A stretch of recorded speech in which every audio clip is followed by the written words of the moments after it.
Welcome. This workshop is on creating rubrics. We're going to talk about what a rubric is, its purpose, and the specific design steps that go into creating rubrics, and I'll have a few examples for you. A rubric is an authoritative rule. It's an explanation.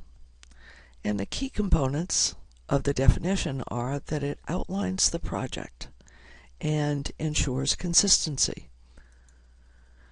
It's a creation of the people who made it.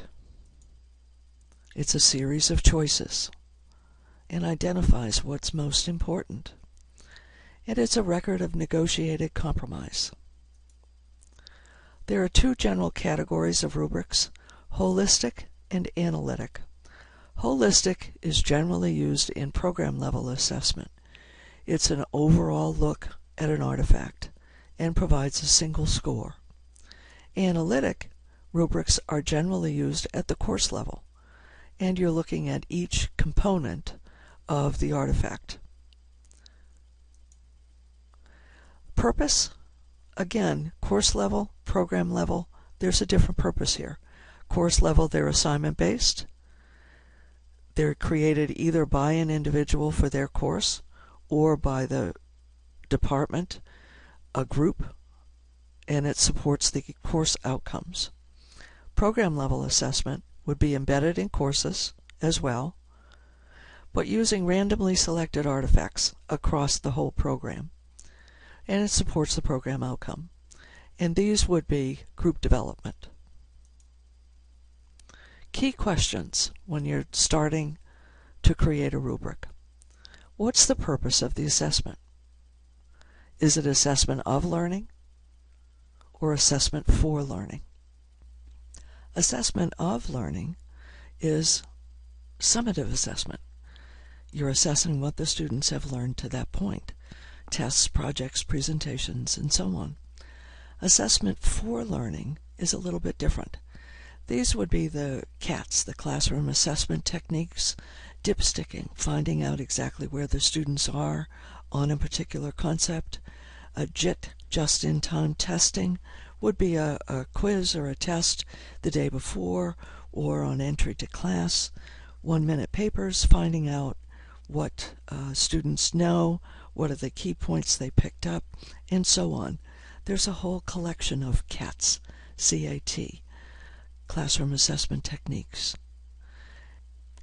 The second key question is, what learning is the assessment going to measure? Now we'll get to our design steps. Identify the specific course or program outcome that you're going to assess. Identify the knowledge level of the outcome. Identify the criteria that you want for the particular project. Identify your grading scale. And I suggest that you share this with the students and then revise based on their input. Identifying the outcome. You want to take a look at the assignment itself. What's the purpose? What are you really trying to assess with this? And your outcomes should be supported by this assignment. Decide which one it is, and also think about the level of support. What are you thinking about with this assignment? Is it a beginning component of it? Is it an end component of it? For example, if you're talking about a research paper, you might have an assessment based on the identification of the topic. That's a little bit different than the paper itself. Next, we want to identify the knowledge level. Whether we're talking about factual knowledge, the basics of the discipline, recall, conceptual knowledge, whether the students can organize, classify, identify the specific concepts involved, and use those concepts. Procedures, can they deal with the process steps, algorithms? Are you looking at attitudes? What attitudes the students bring into the course? What emotions do they have? What are their preconceived opinions on a particular topic? Psychomotor, any physical activities that are involved. Metacognitive, self-regulation. Are you dealing with persistence? Next, you want to take the criteria, identify your criteria, and break it out into about 4, at most 8 categories. You really don't want too many of these. The rubric then becomes too hard to use. These would be the key components of the assignment. For example, if you're dealing with a paper, you might be talking about content, the relationship of the introduction and the conclusion. Have they tied things up in the conclusion that they brought up in the introduction? Length, citation, may involve visiting the writing center.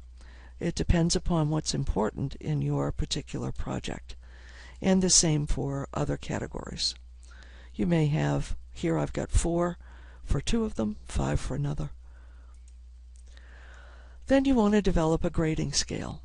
3 levels is much easier to use. If you get into 4 and 5, it's a little difficult to tell the difference between. Identify your qualities of excellence, minimum levels, and try to keep them positive. Here are some suggestions to use.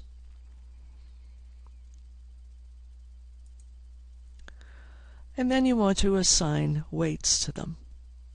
This tells the students where your key stresses are for this particular assignment.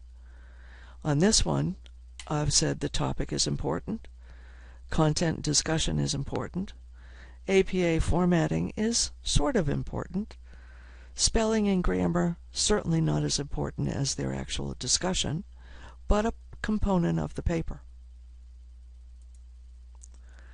Share and discuss with the students, especially if you have upper-level students. I've done this with quite a few of my rubrics and found that the students have some input that I hadn't thought about. You can also share and discuss this with your peers. Again, our basic design steps. Identify the outcomes that you're assessing. Identify the knowledge level. If you're talking about critical thinking, you're not going to be assessing at the recall level, and your rubric should reflect that. Identify your criteria for the assignment, the grading scale, and share and revise. A good quality rubric will help the students understand what's wanted on the assignment, what a quality performance looks like, and it will tell them when you're finished with it what they did well and what they could do differently the next time. As an instructor, it helps you plan.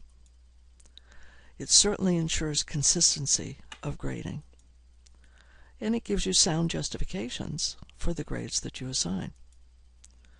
It opens up communication with the students as well. This is a general template for a rubric. Categories down the side, your grading assignments across the top. The key piece, though, is the feedback. It's the comment section. For each category, you would provide comments to the student on what you saw, what needed to be changed, as well as give your point value there. Now I'm going to give you a few examples of rubrics that I've created as I've gone along. I'm a math teacher, so I would create a rubric on the fly, as I would call it. And the rubric component would be, as I start going through the test, I take a look for, all right, what's the purpose of this question? Have they missed that part of the question? Or is it something that's fairly minor? And so I could remember on the 50th test what I did on the first, I would jot it down. So a rubric can be something as simple as this. For a writing assignment, I was looking at attitudes and beliefs. So I'm really looking for, do you have the content that I've asked for? So here are 7 items that I'm going to look at the writing assignment for. And they either have it in the story that they've written or they don't. So it's a binary system, yes or no. This is from a historical research paper that I had my senior students working on. And this is one of the categories across. And I've explained what I'm looking for under each one and how they would get a grade of excellence. Since Worcester State is a LEAP institution, you might want to use the value rubrics. These were created by a team from the AAC&U, American Association of Colleges and Universities, as part of the LEAP initiative. And you can find them on their website. You just fill out a form, very brief information, and you can download the rubrics for free.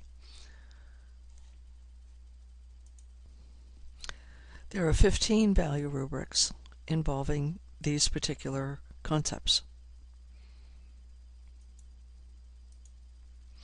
Here are some other resources that you might want to take a look at. There are a lot of online software programs that will help you create a rubric. They also have plenty of examples there. And these are references that I've used in creating this workshop. I hope this is helpful.